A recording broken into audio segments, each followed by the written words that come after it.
Assalamualaikum warahmatullahi wabarakatuh. Waalaikumsalam warahmatullahi wabarakatuh. Selamat siang dan salam sejahtera untuk Bu Erni dan Bu Ing. Selamat siang. Alhamdulillah hari ini kita bisa menghadiri acara diseminasi budaya positif calon guru penggerak angkatan 11 di SD Insan Mulia oleh Ibu Gumantining Kartika Dewi SH. Langsung saja untuk acara pertama adalah sambutan dari Kepala SD Insan Mulia. Kepada Ibu Maria Tulkiftia, kita persilahkan. Baik, terima kasih Bu Nia selaku MC. Assalamualaikum warahmatullahi wabarakatuh.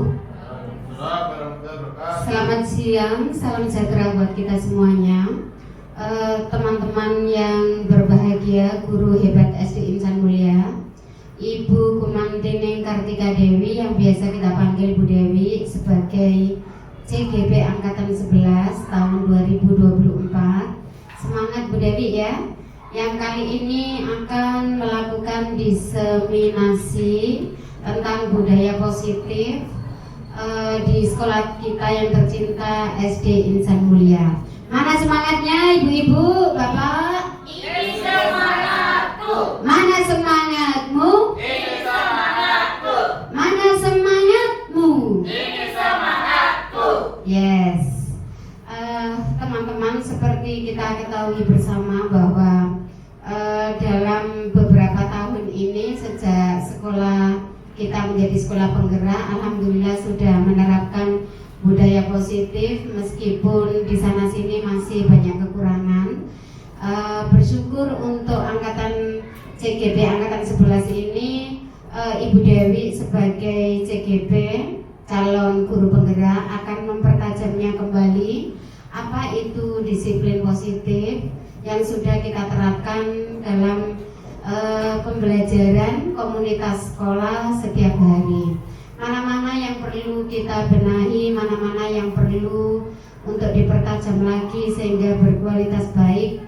Pembiasaan disiplin positif ini akan terus kita kembangkan sehingga menjadi budaya positif di sekolah ini mendarah daging, menginternalisasi pada diri kita bersama, terutama juga kepada peserta didik, PTK, semua guru, dan semua ekosistem yang ada di sekolah ini. Saya kira itu saja yang bisa saya berikan, akan diulas lebih mendetail lagi oleh CGP kita, Ibu Gumantining Kartika Dewi. Kepada Ibu Dewi, dipersilahkan. Dari saya cukup sekian. Assalamualaikum warahmatullahi wabarakatuh. Waalaikumsalam warahmatullahi wabarakatuh. Alhamdulillah, terima kasih kepada Ibu Kepala Sekolah SD Insan Mulia. Untuk selanjutnya, langsung saja kita dengarkan aksi nyata modul 1.4 Budaya Positif oleh Ibu Gumantining Kartika Dewi, Sarjana Hukum, CGP Angkatan 11 SD Insan Mulia.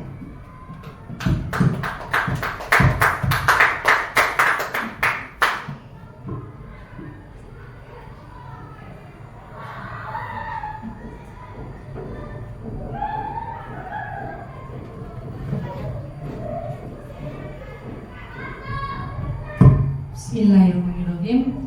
Terima kasih Bu Nia. Assalamualaikum warahmatullahi wabarakatuh. Waalaikumsalam warahmatullahi wabarakatuh. Salam sejahtera bagi kita semua.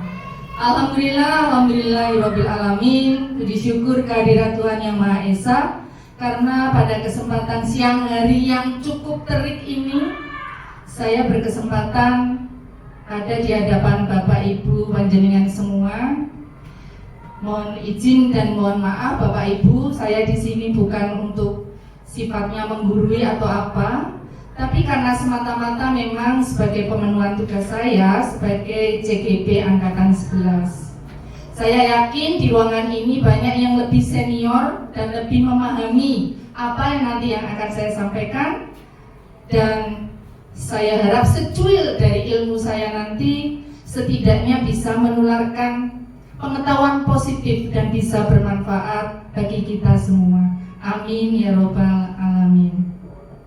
Baik Bapak Ibu, pada siang hari ini saya ingin mempertajam sedikit pengetahuan saya pada saat mengikuti pendidikan calon guru penggerak, yaitu aksi nyata modul 1.4 tentang budaya positif.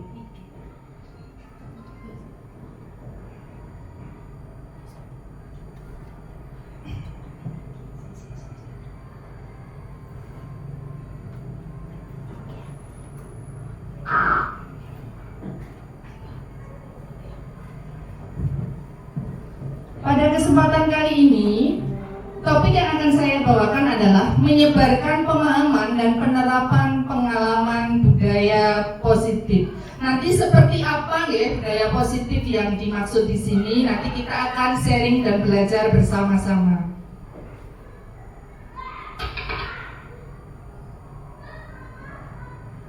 Baik Bapak Ibu, sebelum saya mulai, ada beberapa pertanyaan yang ingin saya ajukan kepada panjenengan semua. Apakah Bapak Ibu setuju bila yang nomor 1, pemberian hukuman dapat mendisiplinkan siswa? Bagaimana Bapak Ibu? Setuju. Setuju semua deh? Oh, setuju semua. Siap. Yang kedua, apakah Bapak Ibu setuju bila pemberian hadiah dapat meningkatkan prestasi siswa? Setuju juga. Oh, setuju juga. Baik. Yang nomor 3, guru harus mampu memberikan solusi terhadap siswa yang bermasalah. Bagaimana Bapak Ibu? Setuju lagi. Yang keempat, apakah Bapak Ibu setuju bila guru berteman dengan siswa? Setuju. Setuju. Mayoritas semuanya menjawab setuju. Baik Bapak Ibu, jawaban benarnya saya keep dulu ya. Nanti kita buktikan bersama-sama. Apakah pertanyaan 1 sampai 4 itu semuanya benar kalau kita jawab dengan kata setuju? Baik, kita lanjutkan. Nah, Bapak Ibu yang saya hormati, berkaitan dengan apa yang saya sampaikan tadi, pada siang ini kita belajar untuk merubah ya, dengan cara berpikir positif, merubah dengan positif mindset yang kita punya. Ya, apa itu sebenarnya budaya positif? Ada yang tahu apa itu budaya positif? Saya yakin semuanya pasti tahu. Apa budaya positif? Ya, Bu? Kebiasaan yang baik. Kebiasaan yang baik, kebiasaan yang baik. Iya, betul sekali ya. Budaya positif itu adalah perwujudan dari nilai-nilai atau keyakinan universal yang diterapkan di sekolah. Apa saja ya nilai-nilai universal itu? Ini berkaitan dengan yang namanya konsep inti budaya positif. Konsep inti budaya positif itu apa saja? Ada perubahan paradigma belajar, disiplin positif, nilai-nilai kebajikan, kebutuhan dasar manusia, motivasi perilaku manusia, posisi kontrol guru, keyakinan kelas, dan yang terakhir tadi adalah segitiga restitusi. Hampir semuanya ini saya yakin sudah pernah Bapak Ibu mungkin sudah pernah baca ya, atau sudah pernah kita pelajari. Tapi ada beberapa yang butuh kita pertajam bersama. Baik Bapak Ibu, sebelum kita lanjutkan, saya ingin mengajak Bapak Ibu untuk mempraktikkan hal ini. Kegiatannya namanya kepalan tangan. Nanti Bapak Ibu berpasangan ya, boleh sama depan belakangnya.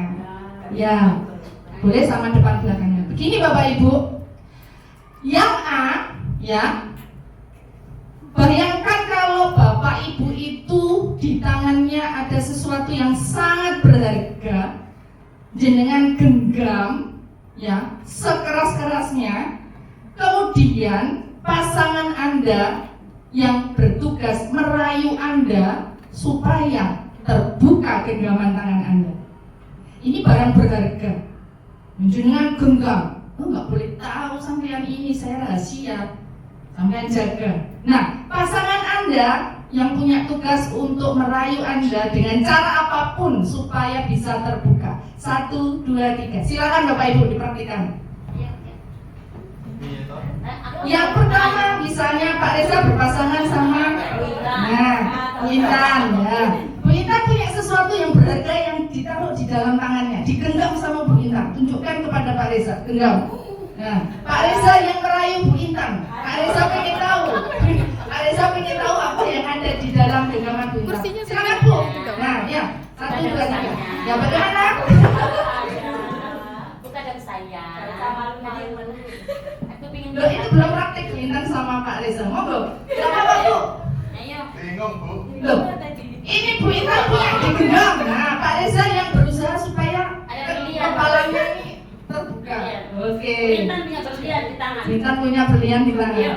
Nah, teman Anda boleh membujuk, mengintimidasi, memarahi, menggoda, menggelitik, bahkan boleh menawari uang supaya Anda bersedia membuka kepala tangan Anda. Oke, baik, tepuk tangan dong semuanya. Bapak Ibu guru saya melihat sudah aktif sekali. Baik. Nah, sekarang boleh saya bertanya, tadi yang punya sesuatu yang berharga, apakah sudah berhasil terbuka kepala tangannya? Tidak, karena ini rahasia, tak jaga. Walaupun aku ditawarin 1 miliar gak akan kubuka. Ya, karena ini adalah rahasia, misalnya begitu. Nah, berarti Bapak Ibu, siapa yang bisa mengubah keyakinan kita? Apakah orang lain? Tidak. Yang bisa merubah adalah diri kita sendiri. Kita yang punya keyakinan, kita yang punya rahasia, kita jaga. Orang lain tidak akan bisa membujuk atau mengancam kita dengan cara apapun. Berarti kitalah yang bisa mengontrol diri kita sendiri. Baik. Nah, dari permainan yang sempat kita lakukan tadi, inilah Bapak Ibu yang sering ada kesalahpahaman atau biasa kita sebut miskonsepsi tentang teori kontrol. Tentang teori kontrol, yaitu yang pertama, ilusi guru mengontrol murid. Sebenarnya bukan guru yang mengontrol murid. Siapa berarti Bu? Murid itu sendiri yang punya keyakinan untuk merubah dirinya. Kita bukan sakit mengontrol. Ya, mereka itu punya keinginan dan motivasi sendiri. Yang kedua, ilusi bahwa kritik dan membuat rasa bersalah itu mampu menguatkan karakter. Ilusinya seperti itu, tapi sebenarnya tidak bisa. Nanti kita buktikan. Kemudian yang ketiga, ilusi bahwa semua penguatan positif, efektif, dan bermanfaat. Yang keempat, ilusi bahwa orang dewasa berhak untuk memaksa. Tidak ada seorang pun yang berhak untuk memaksa orang lain berbuat sesuai apa yang kita ingin. Setuju Bapak Ibu nggak? Yeah. Nah, ini buktinya. Yang ada ini adalah mengubah paradigma stimulus respon ke pendekatan teori kontrol. Stimulus responnya begini. Semua kebutuhan manusia itu loh sama. Betul apa tidak sih? Tidak. Yang betul, kebutuhan kita realitanya itu berbeda-beda. Yang kedua, semua orang loh melihat yang sama pada diri kita. Tidak, ya. Kita ini punya keunikan, kita ini punya gambaran yang berbeda. Begitu juga murid kita. Yang ketiga, kita mencoba mengubah orang agar berpandangan sama dengan kita. Bisa apa tidak, Bu? Jawabannya mungkin bisa, mungkin juga tidak. Nah, tergantung. Jangan kita yang mengubah orang lain, tapi kita yang berusaha memahami pandangan orang lain. Ya sudah toh, jangan dipaksa. Beliau kan punya pandangan sendiri, kita juga punya pandangan sendiri. Itu. Berikutnya, perilaku buruk dilihat sebagai suatu kesalahan. Belum tentu Bapak Ibu. Jadi kalau siswa kita melakukan kesalahan, belum tentu mereka itu buruk. Ya. Mereka pasti punya alasan melakukan itu, walaupun itu sebuah kenakalan atau pelanggaran. Yang berikutnya, orang lain bisa mengontrol saya. Betul apa tidak? Orang lain bisa mengontrol saya. Tidak bisa. Yang bisa mengontrol kita adalah diri kita sendiri. Ya. Yang berikutnya, pemaksaan ada pada saat bujukan. Buktinya tadi, ya, berpasangan dipaksa tetap gak mau. rahasia ini, nggak boleh setiap orang tahu. Baik, selanjutnya. Nah, apa yang kita paparkan tadi Bapak Ibu, itulah yang dinamakan disiplin positif. Apa sih disiplin positif itu?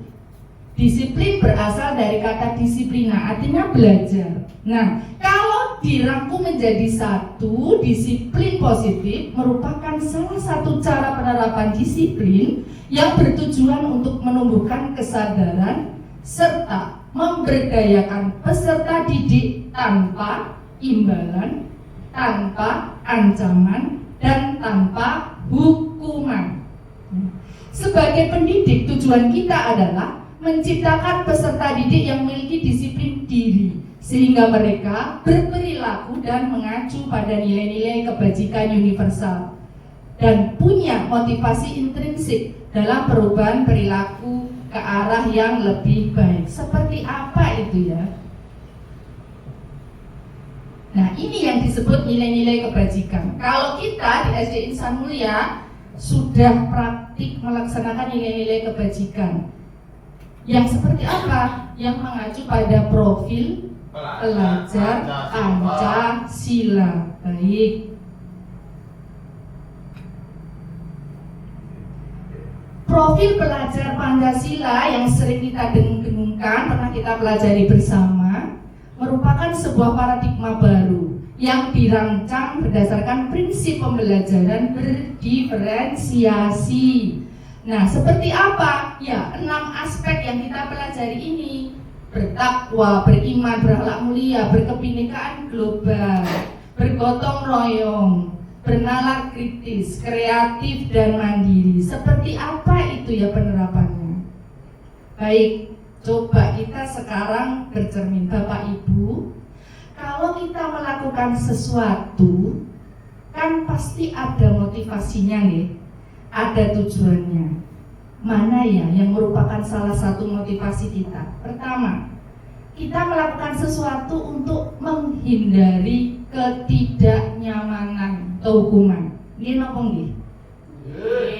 Apakah kita melakukan sesuatu itu karena takut terkena hukuman? Saya jawab, ya dan tidak. Kadang-kadang kita melakukan sesuatu kan karena takut ditegur misalnya, ya. Oh, saya harus bikin video ini promosi, karena kalau tidak nanti titik-titik. Oh, saya harus masuk 100% ini sebagai guru. Alasannya apa, Bapak Ibu?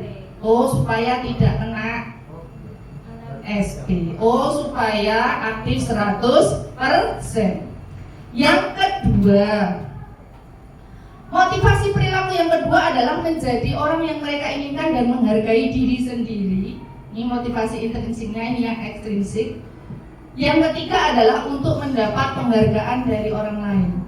Saya tanya Bapak Ibu, pernahkah Bapak Ibu melakukan sesuatu dengan tujuan mendapat pujian dari orang lain? Pernah nggih? Pernah mboten? Jujur. Pernah mboten Buria? Pernah. Pernah nggih? Saya juga pernah. Ya. Saya juga melakukan sesuatu karena takut dihukum. Ya pernah. Oh, jangan nanti kalau nggak masuk 100% bagaimana? Oh, kalau saya telat nanti bagaimana? Itu pasti karena takut. Nah, ya. Untuk menjadi orang yang mereka inginkan, betul sekali, namanya motivasi intrinsik. Nah, bagaimana penerapannya? Banyak sekali nih ya. Oke. Insya Allah moga-moga kelihatan, kalau tidak saya bacakan. Bapak Ibu, yang sering kita lakukan ada 3: hukuman, konsekuensi, dan namanya adalah restitusi. Tanpa kita sadari, kita sering melakukan yang namanya apa Bapak Ibu? Hukuman, konsekuensi, dan restitusi. Hukuman itu seperti apa ya? Biasanya kalau hukuman sehabis kita melakukan itu menyakitkan anak-anak. Pengalaman saya pribadi Bapak Ibu, saya dulu sebelum mendapat ilmu tentang guru penggerak, saya itu terkenal agak-agak bagaimana gitu kalau menerapkan hukuman ke anak-anak. Dulu mungkin ya pernah tidak mengerjakan PR, saya minta anak itu untuk menulis dalam lembaran kertas folio, saya berjanji tidak mengerjakan PR sampai 100 kali. Saya bangga, saya senang karena anaknya nurut. Padahal itu salah. Ya. Yang kedua, anak itu datang terlambat masuk kelas. Apa yang saya lakukan Bapak Ibu? Saya menyuruhnya hormat bendera. Mungkin Bu Ida tahu dulu. Hormat bendera sampai 1 jam. 3 orang anak karena tidak pernah mengerjakan PR dan datang terlambat terus. Anaknya nurut. Saya tersenyum bahagia. Oh, nurut ya aku. Seneng aku. Ya. Hukuman. Lagi. Anaknya tidak membawa tugas. Anaknya tidak membawa tugas. Saya suruh membuang sampah Bu keliling. Ya. Anaknya mau nurut. Iya. Karena saya hukum. Tapi lain waktu dilakukan lagi. Nah, berarti ada yang salah. Dan baru saya sadari sekarang. Itu namanya hukuman. Nah, kalau seperti itu kita terapkan, ya, itu kalau pengalaman saya terapkan seperti itu. Kalau Bapak Ibu, apakah pernah menerapkan seperti itu? Sebelum mengetahui ilmu-ilmu baru, pernah apa mboten Bu?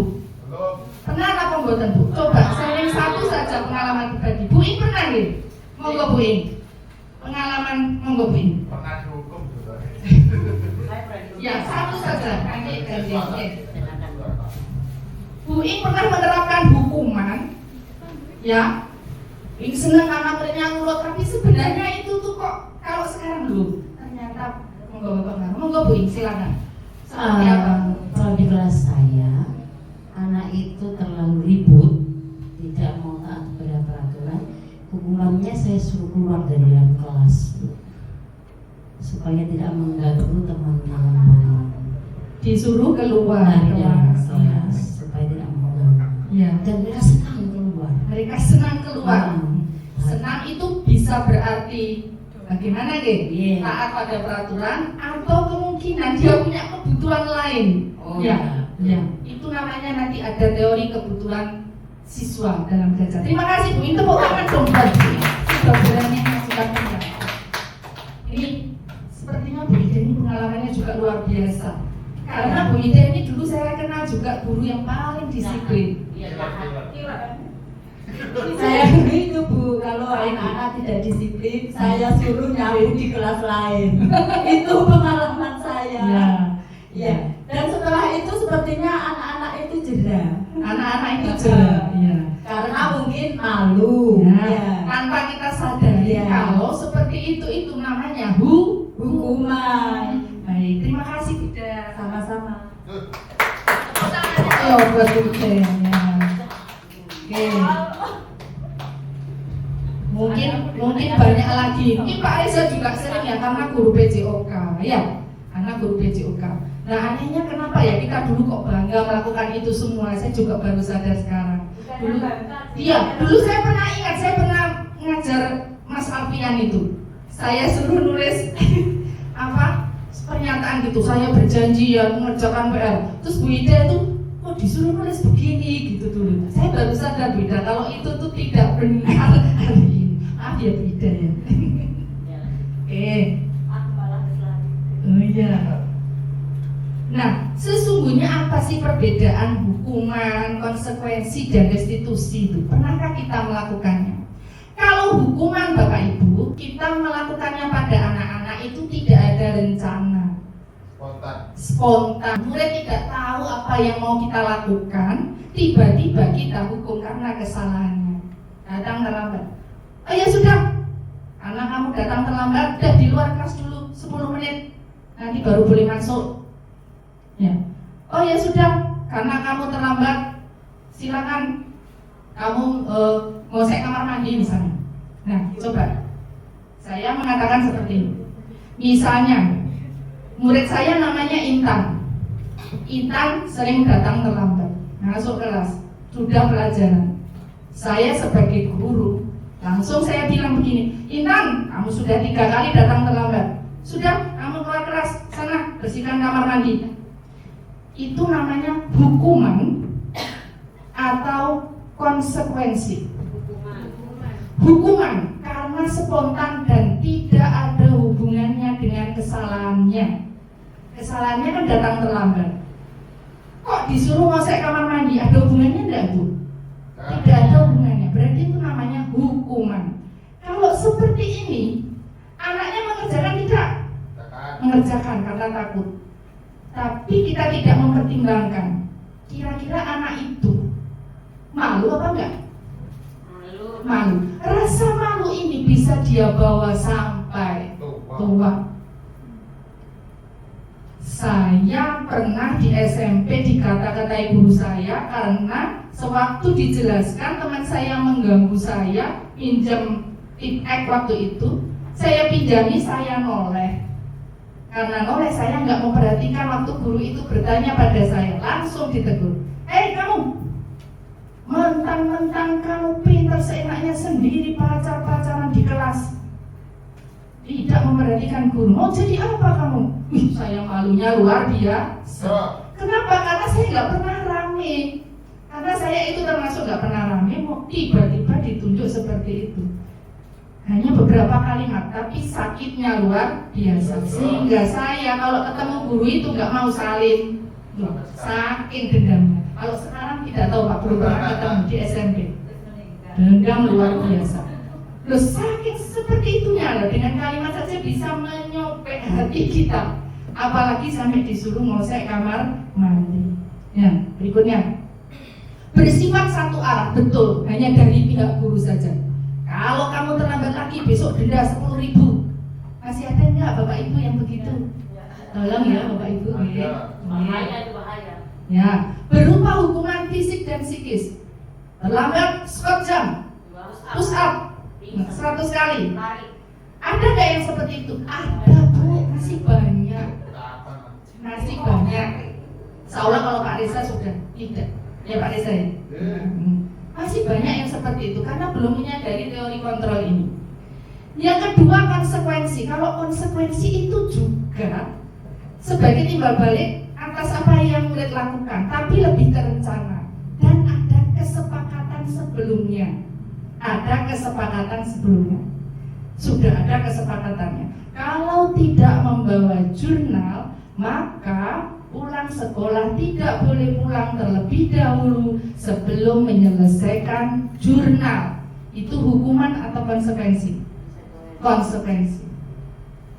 Kalau terlambat masuk waktu pelajaran PJOK karena 10 menit terlambat pelajaran PJOK, silakan lari keliling lapangan 2 kali. Hukuman atau konsekuensi?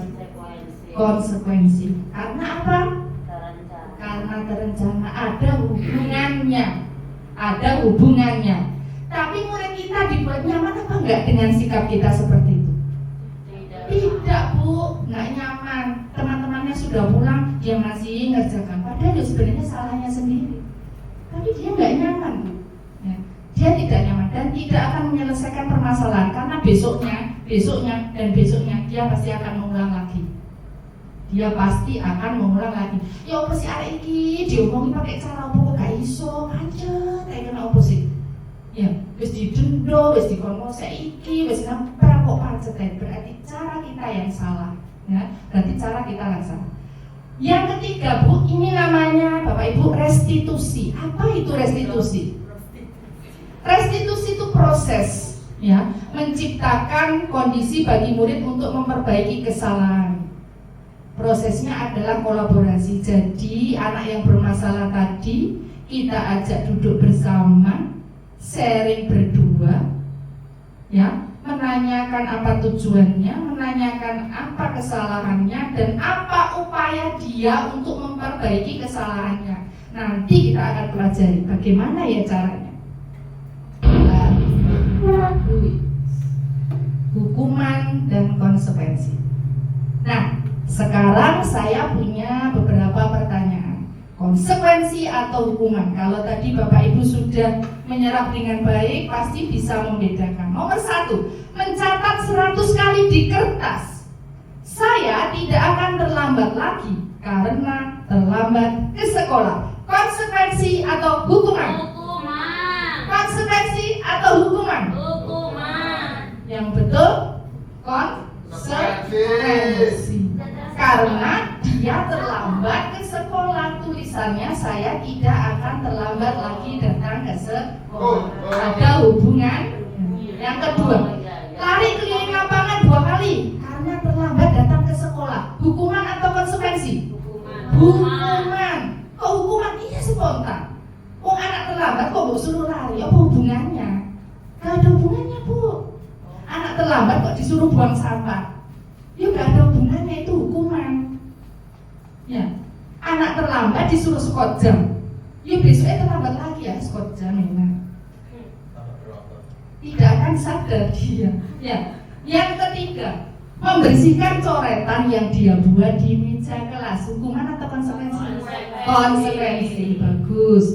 Murid diminta berdiri dengan satu kaki di depan kelas karena nggak bawa buku pelajaran. Hukuman bu, apa hubungannya? Nggak bawa buku pelajaran, ya solusinya gimana? Maksud disetrap begini terus? Capek deh pulang. Ya. Yang berikutnya, murid diminta membersihkan kamar mandi karena merusakkan buku temannya. Kenapa bu? Hukuman apa konsekuensi? Hukuman. Ya, yang terakhir. Ini yang tadi, lari keliling halaman karena terlambat 10 menit saat pelajaran PJOK. Konsekuensi. Baik, Pak, pemahaman sudah bagus sekali. Coba. Nah, Bapak Ibu, selain hukuman ternyata kita ini juga sering memberikan penghargaan. Ya, apa nggih? Kita ini sering memberikan penghargaan. Penghargaan itu tidak selamanya bagus ternyata Bapak Ibu. Penghargaan itu juga bisa dirasakan sebagai hukuman. Makanya sekarang kan tidak ada rankingan. Tidak ada alasannya apa? Coba kita cermati bersama. Ada pengaruh jangka panjang dan jangka pendeknya. Jangka panjangnya, kalau Bapak Ibu menganggap satu anak ini berprestasi dengan paringi riwet, nanti anak itu lagi kan yang dapat prestasi. Dengan paringi lagi kan, terus dan terus. Jangan lupa kalau ada anak-anak lain yang terabaikan. Kok itu yang dikasih terus beda nih Bu, cara pandang anak-anak sama kita. Anak-anak kan pastinya, kok yang dikasih itu terus Bu, aku kan juga ranking 2, kenapa yang dikasih ranking 1 terus, misalnya begitu. Kenapa yang dipuji anak itu terus, aku kan juga juara lari Bu, misalnya begitu. Oke. Yang kedua, penghargaan itu tidak efektif. Penghargaan itu mengurangi ketepatan. Maksud kita menghargai dia atas prestasinya. Tapi jangan salah, kadang-kadang anak menyalahgunakan. Ya, aku mau ikut lomba kalau aku dapat hadiah dari bu guru. Aku mau jadi ranking 1 karena nanti aku dibelikan ipong sama ayahku. Ada perjanjian, ada ribet-ribetnya. Nanti kalau nggak dipenuhi, apa yang terjadi? Kekecewaan yang mendalam.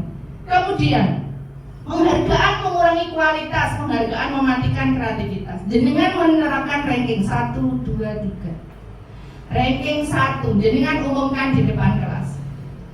Selamat kepada ranking 1, Citra Permata Nusantara yang cantik. Juara 1. Ya, diumumkan juara 1. Dapat hadiah yang besar. Juara 1 itu bahagia, juara 2 itu hukuman Bu. Dia merasa dihukum, kok aku dapat ranking 2, aku gak seperti dia ranking 1, padahal aku juga berprestasi. Kenapa yang diberi tumpeng hanya ranking 1? Aku kan juga berprestasi, aku juga berusaha untuk jadi yang terbaik. Hanya karena nilaiku salah sedikit aku ranking 2, kenapa aku juga tidak? Akhirnya akan timbul kekecewaan seperti itu. Apalagi kok jenengan umumkan ranking 1 sampai 25 Bu. Jenengan tulis di papan tulis 1 sampai 25. Anak-anak lihat urutkan 1 sampai 25. Kamu nomor berapa? Nomor 25 Bu. Malu enggak? Malu Bu, kalau ranking 1 bahagia. Yang lain merasa dihukum karena tidak bisa menjadi seperti anak-anak yang terbaik. Jadi tidak selamanya reward itu bagus. Ya, makanya sekarang di kurikulum Merdeka ini tidak ada perankingan. Kita lanjutkan Bapak Ibu. Apa yang saya ceritakan di sini, Bu, ada kaitannya dengan posisi kita sebagai guru itu apa? Namanya adalah posisi kontrol. Ada 5, Bu, ternyata kita itu punya 5 posisi kontrol. Yang pertama, penghukum. Saya tanya ke panjenengan semua, pernah nggak memerankan profesinya posisi kontrol sebagai penghukum? Pernah nggak? Pernah nggak? Jujur nggak? Semua pernah menjalani posisi sebagai penghukum. Kamu itu nakal banget. Kasih tahu sekali 2 kali nggak bisa. Sering, Bu, saya. Dan sekarang saya merasa berdosa sekali. Mungkin anak-anak dulu yang saya marahi nggak tahu deh, dendam mungkin. Ya. Yang kedua, pembuat merasa bersalah. Seperti apa ya contohnya? Kamu loh, kok terlambat terus sih? Kalau kamu terlambat begitu nanti Bu Dewi ditegur loh sama Bu Yuli. Gimana sih kamu? Tolonglah, bantu dong Bu Dewi mendisiplinkan diri. Jangan seperti itu terus. Nanti kalau kelasmu ditegurkan ya nama baiknya kurang. Berarti anak-anak merasa bagaimana? Bersalah. Ya. Teman, Bu, menjalin hubungan dengan murid itu bagus, Bu. Tapi ingat ya, sebagai teman ini kadangkala juga kurang tepat. Kita kan sering, aduh kamu kok terlambat terus sih, gimana sih, bangunnya yang pagi dong, jangan terlambat terus. Gimana? Kalau terlambat nanti ketinggalan pelajaran, ayo dong. Jadi anak tuh yang bagus sambil tertawa. Ya, sambil memeluk dia, aduh kamu ini kok selalu gini bandel. Besok jangan diulangi ya. Iya Bu, yaudah nanti absennya tak diurus sama Bu Dewi, wes kamu masuk. Itu sebagai teman, Bu. Akibatnya bagaimana, Bu Vio? Menyepelekan, Bu. Ngelama kata kita ya. Kok lama-lama sama kita kok? Mayak. Kalau ya sama Bu Dewi gitu aja. Itu sebagai teman, Bu. Kadang-kadang nggak ada jarak ya. Dan mereka jadi menganggap kita temannya, tidak ada rasa respect sama kita. Respectnya hanya sebagai teman, bahaya begitu. Anak-anak itu akan sangat tergantung pada kita. Karena paling kok aku ya dengan hubunginya nggak akan dimarahi, karena kita temannya. Yang terakhir adalah pemantau. Pemantau tuh begini. Reza, udah kerjakan PR belum? Belum, Bu. Kamu tahu nggak kalau kamu nggak kerjakan PR tuh kamu melanggar kesepakatan kelas? Tahu. Yang mana? Nah makanya jangan gitu lagi. Ayo sekarang kalau kamu nggak kerjakan PR apa konsekuensinya? Disuruh ini Bu, yuk nanti kerja no. Pas yo nanti Dewi lihat lagi. Nah itu namanya kita berposisi sebagai pemantau. Yang terakhir adalah sebagai manajer. Ya Bu, posisi duduknya. Ajak anak yang salah itu duduk bersama. Ya kita komunikasikan dengan namanya nanti adalah segitiga restitusi. Kalian Bu ya.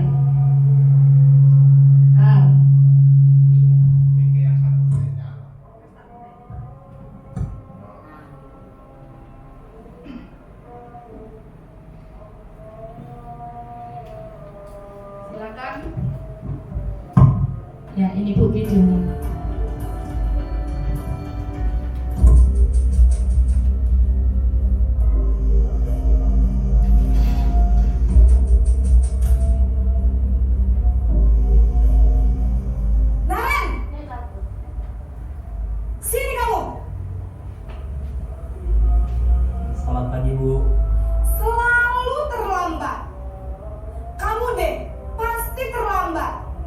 Maaf Bu, saya... Apa coba? Alasan kamu apa lagi? Kapan sih kamu tidak terlambat? Malas sekali ya kamu jadi anak. Saya... Dasar pemalas. Gak kapok-kapok sih kamu. Sudah berapa kali terlambat? Sana, kamu keliling lapangan basket 2 kali. Kenapa saya harus keliling lapangan basket Bu? Kenapa? Kamu melawan ibu. Berani-beraninya jawab. Sudah terlambat, masih berani jawab pula. Sekarang, keliling lapangan basket 5 kali sekalian. Biar kapok. Cepat. Pergi sana ke lapangan basket. Itu posisi tadi sebagai penghukum Bu. Sekarang pembuat merasa bersalah.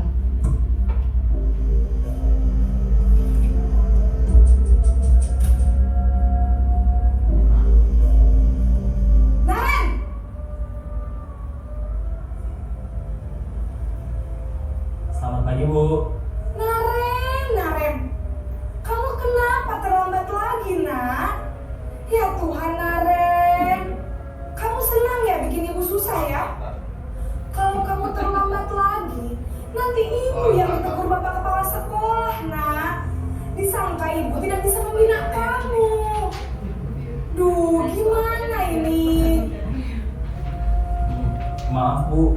Duh Gusti Naren, kamu suka ya kalau ibu ditegur bapak kepala sekolah? Terus sekarang ibu harus tulis apa ini di buku absen? Ini kamu sudah sering terlambat loh. Ibu harus apa coba? Maaf Bu. Maaf sekali. Ya sudah, lain kali jangan bikin ibu susah lagi anak ya. Ibu tidak akan kuat lagi kalau kamu begini terus. Bisa jantungan kalau ibu ditegur bapak kepala sekolah. Sana cepat ke kelas. Maaf ya Bu. Maaf sekali.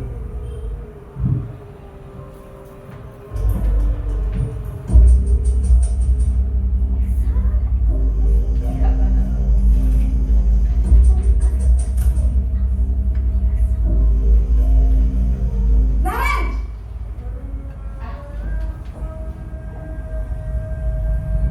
Selamat pagi Bu.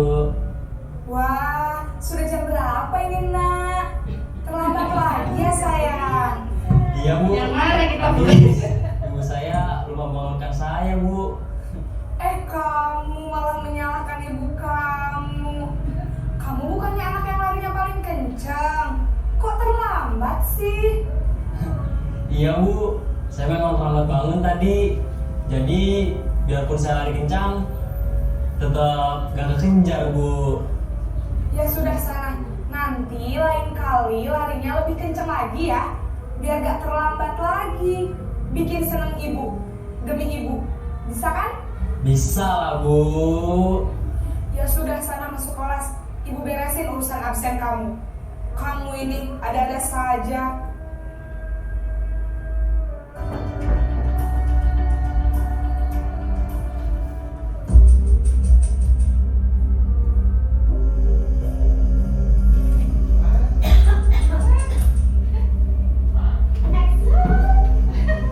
Naren!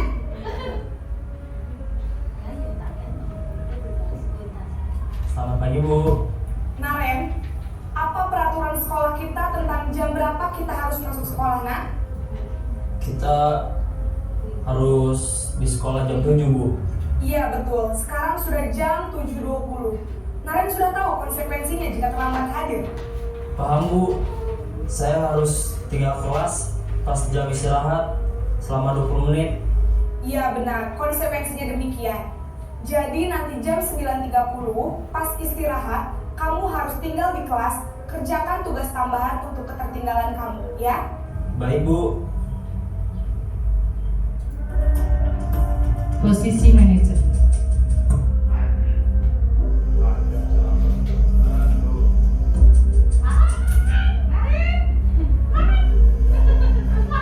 Naren!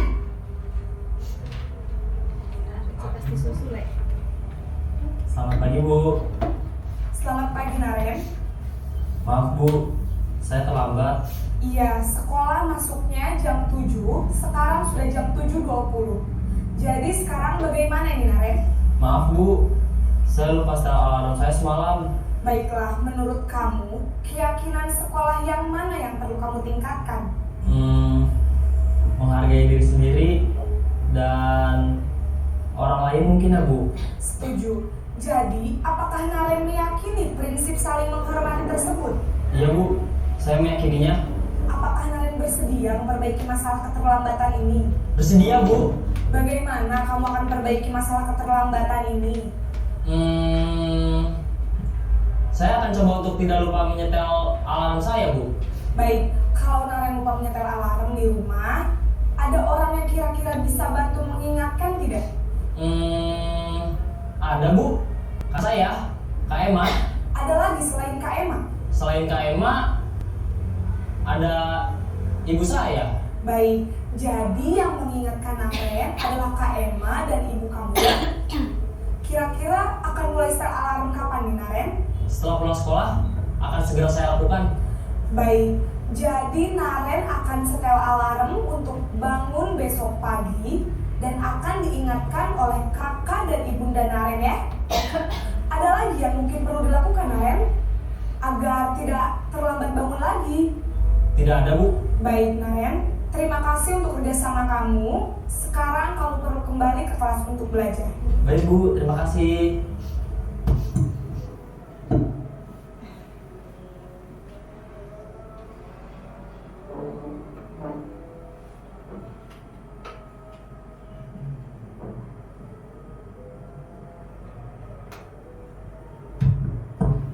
Baik Bapak Ibu, dari video yang kita saksikan tadi berarti mana posisi kontrol yang seharusnya kita lakukan? Posisi yang mana? Posisi sebagai manajer. Jadi posisi yang menempatkan siswa agar memotivasi dirinya sendiri untuk dapat memecahkan permasalahannya. Baik Bapak Ibu. Nah, apa yang dilakukan tadi tidak lepas dari kebutuhan dasar manusia. Kebutuhan dasar manusia itu apa? Adalah segala sesuatu yang kita lakukan untuk mendapatkan apa yang kita inginkan. Bapak Ibu, semua tindakan yang kita lakukan itu punya tujuan. Dan semua usaha terbaik yang kita lakukan adalah dalam rangka memenuhi kebutuhan dasar tersebut. Jadi Bapak Ibu, anak-anak kita itu melakukan kenakalan, melakukan pelanggaran, melakukan kesalahan, itu pasti dia ada alasannya. Alasannya apa? Karena dia punya kebutuhan ini, ada 5. Ada kesenangan, ada cinta dan kasih sayang, ada kebebasan, ada penguasaan, ada bertahan hidup. Nak, kamu kok rame terus di kelas? Apa alasannya? Ya Bu, bosen sih Bu, metode belajarnya gitu-gitu aja. Aku bosen Bu, aku pengen di luar. Nah, itu berarti dia butuh namanya kebebasan. Kesenangan misalnya juga, dia melucu di depan kelas, ditepuk tangani sama teman-temannya, dia senang mendapat pengakuan dari temannya. Loh, dia mendapat kesenangan. Seperti itu contohnya. Kemudian, seperti apa sih contohnya? Kalau kalimatnya seperti ini, anak kelas 1 misalnya, aku senang main kejar-kejaran dengan bu guru, berarti kebutuhan dasarnya dia apa? Kesenangan. Bu guru ngejar aku karena bu guru sayang sama aku, kasih sayang. Aku hebat loh, bu guru loh bisa ngejar aku loh, berarti aku tuh hebat. Berarti dia butuh pengakuan atau penguasaan. Ada lagi, aku bosan Bu, masuk di kelas mewarnai terus. Berarti anak itu butuh apa tadi namanya? Bebas, butuh kebebasan. Nah, jika kita tahu alasannya seperti ini, maka kita akan bisa untuk memperlakukan anak sesuai kontrol sebagai manajer. Nah, Bapak Ibu, saya minta bantuan Bapak Ibu. Ada di dalam ilmu guru penggerak itu namanya adalah dunia berkualitas. Berdasarkan apa yang Bapak Ibu tadi saksikan, kami minta tolong untuk pertanyaan pertama. Siapakah orang yang paling penting dalam hidup Anda?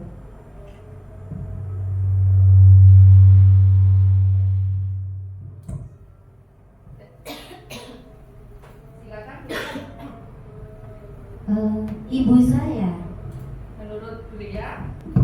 Menurut Bu Ria, orang yang paling penting dalam hidup adalah ibu saya. Benar apa salah? Benar. Kita memahami Bu Ria karena ibu adalah orang yang paling berharga. Nomor 2. Pertanyaan nomor 2. Nilai-nilai kebajikan apa yang terpenting dalam hidup Anda?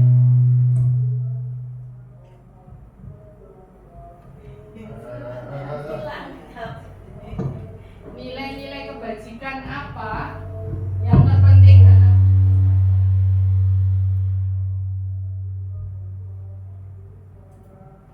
Bu Intan?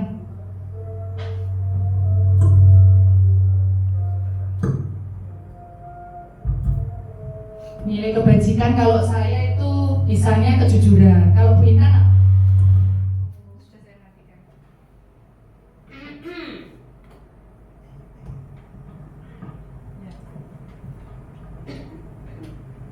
Kejujuran dan kebaikan.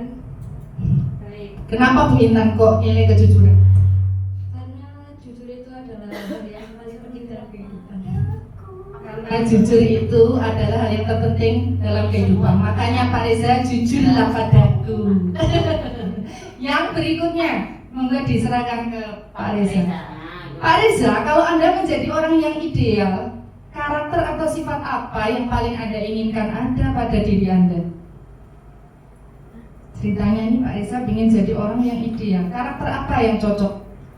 Yang harus ditanamkan, oh saya harus begini ya ternyata. Untuk sifat yang paling saya inginkan adalah sifat kedisiplinan dan tepat waktu. Kedisiplinan dan tepat waktu merupakan salah satu tonggak utama untuk membentuk karakter siswa. Betul sekali. Silakan Bu Nia. Bu Nia, dalam dunia berkualitas ada apa pencapaian Anda yang sangat Anda banggakan selama ini? Yang paling Anda banggakan? Apa ya? Yang pertama yang sangat saya banggakan, alhamdulillah, Ya. sampai sekarang masih bisa bernafas. Wih, tepuk tangan bos semua ya Bu Nia. Itu tentunya yang Ya. pertama, mempunyai Ya. Ini keluarga, pencapaian. Ya. mempunyai keluarga yang harmonis, Ya. mempunyai anak-anak yang insya Allah soleh-soleha. Amin ya Rabbal Alamin. Mempunyai Ya. pekerjaan untuk bisa kita mengamalkan ilmu, sekaligus Berdaya. menjadi pintu Ya. bagi ekonomi kita, ya kan? Tepuk tangan ya Mas. Terima kasih. Pahlawan ekonomi pahlawan wanita. Semua kayaknya Bapak Ibu yang ada di sini, iya cita-citanya kan kepengin membina keluarga yang mapan, sandang, pangan, papan. Lanjut ke Bu Citra, belakang. Bu Citra, apa sih sebenarnya pekerjaan ideal Anda? Dokter. Pekerjaan dia. Ya, menurut Bu Citra sebenarnya tuh saya tuh sebenarnya cocoknya itu jadi master chef apa? Kalau menurut saya pekerjaan paling ideal itu Pengusaha. yang gajinya besar. Yang gajinya besar. Tangga sorong. Ya, kata Bu Ida gajinya besar tapi gak soro. Kawan. Ada nih Bu Ida nih. Oh, ada. Oh, Bu Vio sudah pegang nih, setuju. Bu Vio, ceritakan bagian perjalanan hidup Anda di mana Anda merasa itulah titik puncak hidup kamu. Ya begitulah. Bu Vio. Belum merasakan titik puncak kenikmatannya. Gimana Bu Vio? Apakah sudah ada di titik itu? Belum, masih proses nih. Iya, sebentar lagi kita doakan bersama-sama. Oke. Lanjut satu lagi. Bu yang belakang sendiri itu siapa? Ya. Yolan. Bu Yolan, apa yang paling bermakna dalam hidup Anda saat ini? Pertanyaannya itu sederhana tapi jelek.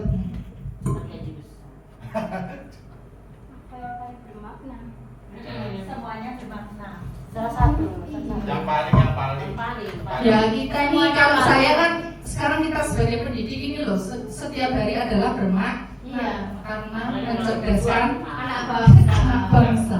Setuju ya Bu ya? Iya, setuju. Oke, dunia berkualitas, mari kita tepuk tangan semua. Oke. Ya. Bapak Ibu, kalau untuk keyakinan kelas saya yakin Bapak Ibu panjenengan semua sudah praktik. Jadi saya tidak memperjelas lagi. Ya, kalau keyakinan kelas itu masing-masing di kelas main saya lihat sudah membuat. Hanya pertanyaannya, mengapa kok keyakinan kelas G? Mengapa istilahnya bukan peraturan kelas? Siapa yang bisa membantu saya? Bu Siva, silakan itu mic-nya sudah. Mengapa kok disebut keyakinan kelas? Mengapa bukan peraturan kelas? Iya, Bu Siva?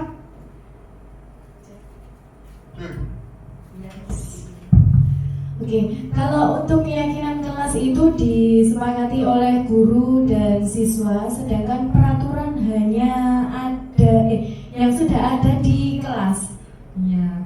Hanya sepihak saja. 100 buat Bu Siva. Tepuk tangannya loh Mama. Kurang lebihnya seperti itu. Kalau peraturan itu sudah ada dan harus ditaati, biasanya dari sekolah. Tapi kalau keyakinan, ya kan kita buat bersama dengan anak-anak. Kita libatkan anak-anak. Anak-anak curah pendapat, kemudian ditempel, diramu kalimat positifnya. Kemudian menjadi kalimat-kalimat yang bisa memotivasi anak-anak untuk membiasakan budaya positif. Baik Bapak Ibu. Nah, sedikit lagi. Nah, Berkaitan dengan itu semua, ini loh Bapak Ibu yang disebut segitiga restitusi. Yang tadi ada contoh videonya, sebagai penghukum, sebagai merasa bersalah, sebagai teman, sebagai pemantau, dan kita sepakati bahwa posisi kontrol kita itu yang paling baik adalah sebagai manajer. Ini loh yang harus kita terapkan ke anak didik kita Bapak Ibu. Namanya nopo? Segitiga restitusi. Suatu proses dialog yang dilakukan dan dijalankan guru agar bisa menghasilkan murid yang mandiri dan bertanggung jawab. Saya garis bawahi dialog. Berarti saat siswa ada masalah, jangan langsung kita salahkan, kita beri hukuman, tapi kita ajak dialog dan menerapkan ini loh Bu, segitiga restitusi. Apa saja segitiga restitusi? Yang pertama namanya menstabilkan identitas. Yang kedua validasi tindakan yang salah. Yang ketiga menanyakan keyakinan. Seperti apa itu, nggih? Menstabilkan identitas itu prinsip bahwa setiap anak niku Bu pasti melakukan kesalahan. Dan kesalahan itu kita anggap sebagai bagian dari proses pembelajaran. Jadi kalimat yang tepat kalau anak melakukan kesalahan dan kita ucapkan ke anak adalah tidak apa-apa nak, berbuat salah itu wajar. Semua orang pernah melakukan kesalahan. Jangan langsung kamu itu kok terlambat terus ya. Kamu itu di kelas nggak pernah nurut. Kamu nggak pernah. Nah, kalau anak selalu kamu sambil diradik dan dituding, dia tidak akan mau berubah. Tidak akan mau berubah, malah semakin mangkel sama gurunya, semakin di sini tuh dendam. Banyak buktinya. Yeah. Jadi kalimat yang paling benar adalah nak, Bu Dewi tahu kok, nak, Pak Desa tahu kok, tidak ada manusia yang sempurna. Yuk kita sabar-sabar sambil ya. Tidak ada manusia yang sempurna. Kalau Bu Dewi ada di posisimu nak, ya pasti aku juga melakukan hal yang sama. Nah, misalnya begitu. Bu Dewi tidak ingin mencari siapa yang salah. Ayo bersama-sama kita cari solusinya. Nah, kalau validasi tindakan yang salah yang seperti apa?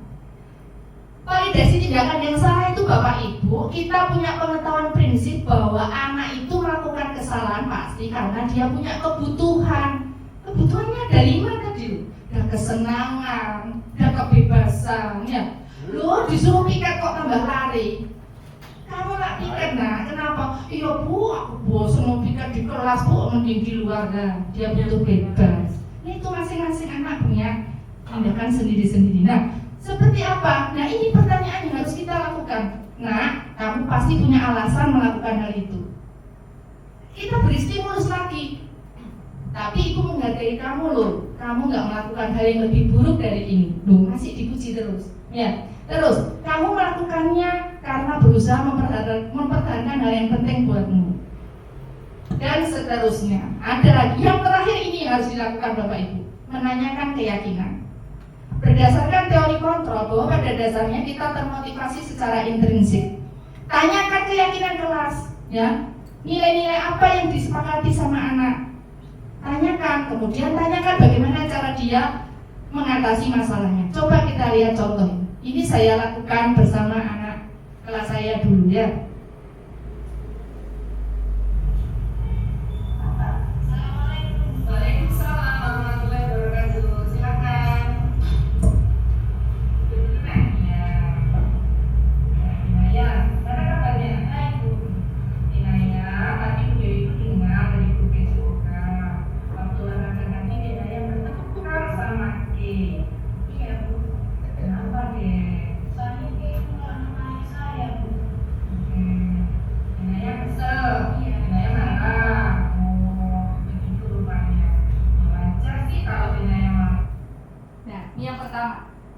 Yang pertama adalah menstabilkan identitas. Jangan langsung dijudge kesalahannya Bu, tapi tanya dulu. Ya, kita beri motivasi seperti yang kata pertama tuh. Oh ya wajar. Setiap orang pernah melakukan kesalahan. Oh iya, kenapa tadi? Oh saya diolok-olok Bu, bapakku ya diolok-olok. Oh iya wajar. Kalau Bu Dewi di posisimu, ya pasti melakukan hal yang sama. Tuh, kita lanjutkan berikutnya.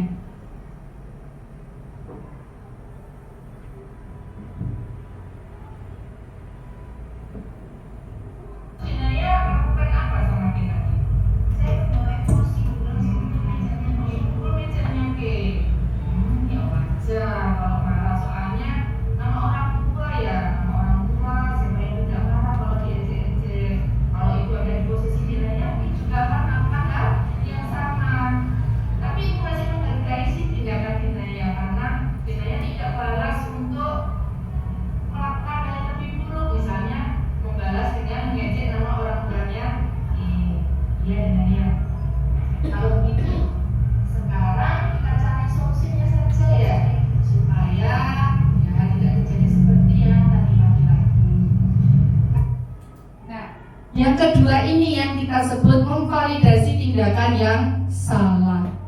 Kita posisikan diri kita ada di posisi dinaya yang bapaknya diolok-olok tadi. Dan kita beri sedikit ini ya, kata-kata, oh iya, maksudnya kamu harus berbangga karena nggak melakukan hal yang lebih buruk lagi. Coba kalau kamu melakukan hal yang buruk, pasti kamu balas nyilokno kayak dia, misalnya ya, bu balas dengan nyilokno bapaknya, lama-lama nggak selesai, saling ilok-ilokan, ya. Walaupun tadi dia sempat gebrak mejanya waktu pelajaran PJOK-nya Pak Reza, ya, emosi dua-duanya, ya. Yes. Yang terakhir, apa yang bisa dilakukan untuk memperbaikinya?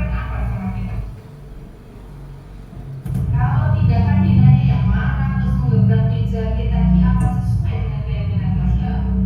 Tidak sesuai ya. Menurut dinanya keyakinan kelas mana yang sudah dinanya bangga? Saling menghargai itu bahwa sesama teman harus saling menghargai, harus saling menghormati. Baik. Menurut dinanya menghormati teman itu penting apa tidak sih? Penting. Penting ya, sangat penting.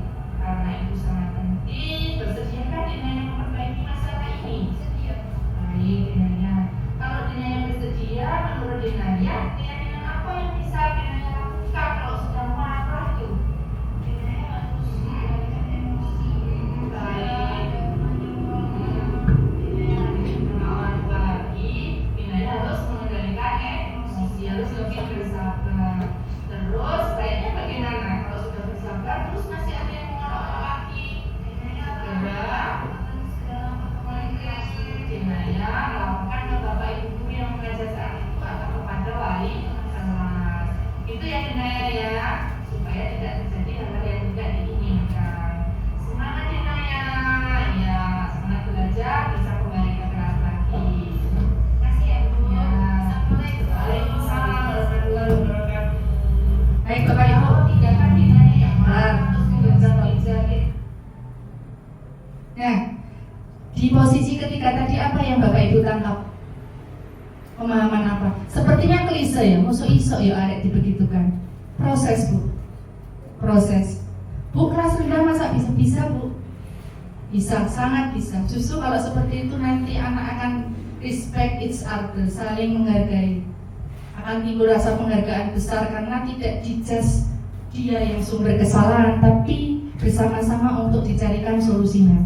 Tadi di posisi manajer yang mengemukakan cara-cara mengatasi permasalahan siapa? Anak kan Bung ya? Murid. Kita hanya memfasilitasi, oh nggih begitu. Oke, berarti kamu harus begini. Gitu loh, Bu. Nah, terakhir Bu, untuk poin terakhir saya ingin ada yang praktik di sini. Ya, bermain peran posisi menerapkan segitiga restitusi. Kasusnya seperti ini. Diko sering terlambat datang ke sekolah. Sudah kelima kalinya dia terlambat sehingga ketinggalan pelajaran. Jika dibiarkan terus-menerus akan mengganggu proses belajarnya. Bagaimana guru menyelesaikan masalah Diko dengan penerapan segitiga restitusi? Saya butuh 2 orang yang hadir di sini. Saya undi nih Bung ya. Yang keluar siapa?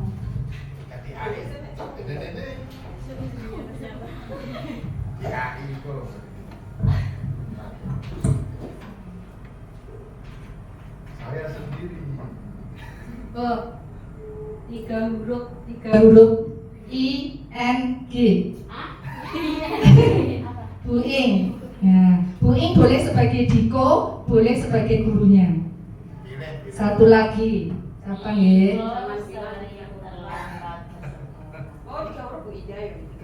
Loh ini juga 3 huruf. Depannya N, belakangnya A, tengahnya I. Loh ini apa betul? Oh enggak Bu, ya Bu Nia. Silakan, Bun N, Bunia. Sama jadi guru ya. Monggo, siapa yang jadi guru? Aku jadi Diko aja. Ayo Bu, silakan Bu. Ya. Dengan menerapkan tadi deh Bu segitiga restitusi. Nah, Bu Ing sebagai Diko nggih. Mic-nya satu lagi dong. Mic-nya satu lagi. Mesti kalian guru atau Diko? Itu. Diko. Siapa gurunya? Saya. Oh ya, Bu Ing. Diko masuk dari situ, ayo. Diko. Duduk boleh berdiri aja deh. Iya, Biar kelihatan. iya. Monggo. Oke. Atik, Pak. Langsung masuk ya enggak apa-apa, Bu. Oke. Ambil di tengah, Bu, supaya kelihatan. Ya, yang di situ enggak. Nah, entar saya aturnya duduk atau berdiri. Ini dipanggil Gila. bisa ketemu di jalan, boleh mau masuk kelas gitu. Nah. Ya, dibuka. Oke. Monggo, Bu. Diko, Iya Bu. kenapa terlambat lagi Diko? Tadi bangunnya kesiangan. Kenapa kok bangunnya kesiangan? Gak ada yang bangunin Bu Ing. Begitu. Oh, Ya semuanya apa? Oh begitu. Emangnya apa tadi? Emangnya Diko tidak punya yang bisa membangunkan Diko? Sudah dibangunin tapi tetap nggak bisa bangun. Kok bisa? Oke baik. Jadi sudah menstabilkan identitas. Sekarang yang kedua, memvalidasi tindakan yang salah. Tidak apa-apa Diko, semua orang juga pernah melakukan hal itu. Bu Ing juga pernah melakukan terlambat sekolah, datang ke sekolah. Besok Tapi bisa terlambat lagi ya Bu. kalau bisa Diko harus bisa mengatur ya jam bangunnya supaya tidak terlambat ke sekolah lagi ya Diko. Yang ketiga, menanyakan keyakinannya. Disesuaikan dengan kesepakatan. Apakah yang Diko lakukan ini sudah sesuai dengan kesepakatan di kelas kita? Apakah yang Diko lakukan ini terlambat datang ke sekolah sudah sesuai dengan kesepakatan kelas kita? Oh tidak Bu. Bagian yang mana Diko? Yang harus datang tepat waktu. Baik, berarti Diko harus menanamkan diri disiplin ya, datang tepat waktu. Bagus. Sudah. Sambut. Iya. Terima kasih.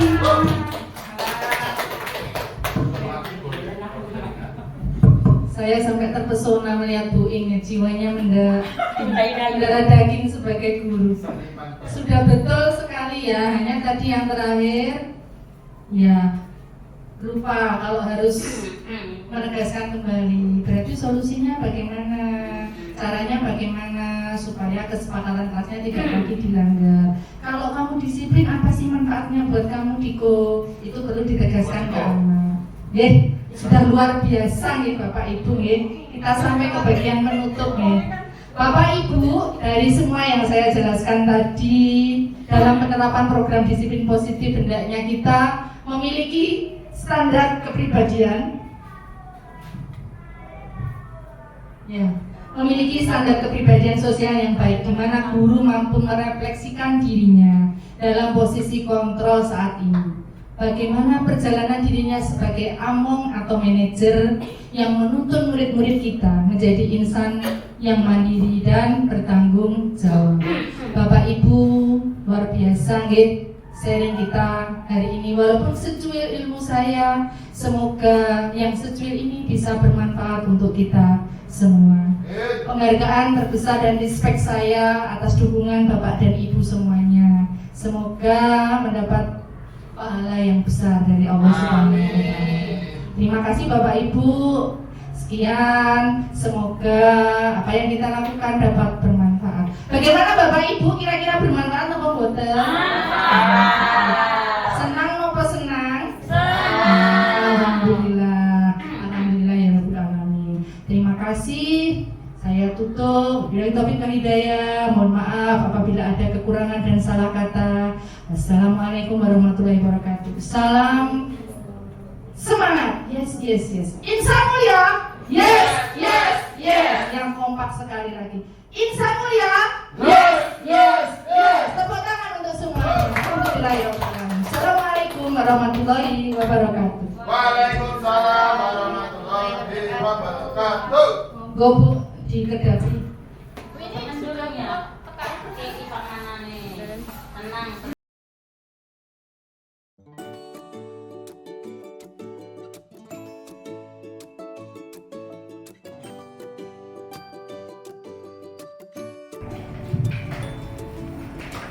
Oke, lanjut.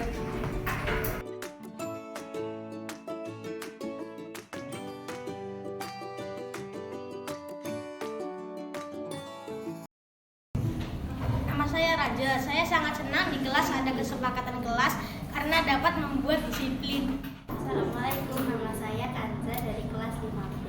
Saya senang membuat kesepakatan kelas karena membuat kelas lebih teratur.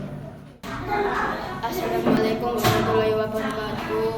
Nama saya Alvin dari kelas 5B. Saya sangat senang membuat kesepakatan kelas karena bisa membuat kelas menjadi tertib.